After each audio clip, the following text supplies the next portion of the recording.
And guys, maraming salamat po sa mga bumili ng aming palabok. 33 pieces po siya, madaling naubos. Sulit naman po kasi talagang napakasarap po niyan. Isang pinagpalang umagang kay ganda sa ating lahat. Ako nga pala si Art, o mas kilala bilang si Tike. Isang simpleng mamamayan dito sa Santa Cruz, Zambales. Nangangarap na balang araw magkaroon ng sariling lupa't bahay. Tamad ako pero marami akong pangarap sa buhay. Kaya kung paano to pa rin lahat ng mga pangarap, dito tayo magsisimula. Kaya tara! Ito na nga, maaga nang gumising si Miss Buray para ihanda lahat ng mga sangkap na gagamitin sa pagluto ng special palabok. Ito na rin yung pastang naluto.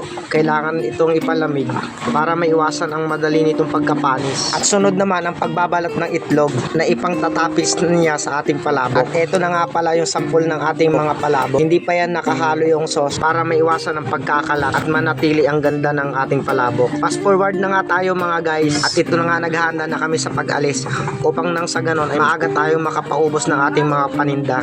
Maraming salamat nga pala sa mga bumili at sa mga dating suki natin na talaga namang araw-araw nilang binabalikan at walang sawa sa pagkain ng ating special palabok. Marami pong salamat ulit. God bless po sa ating lahat.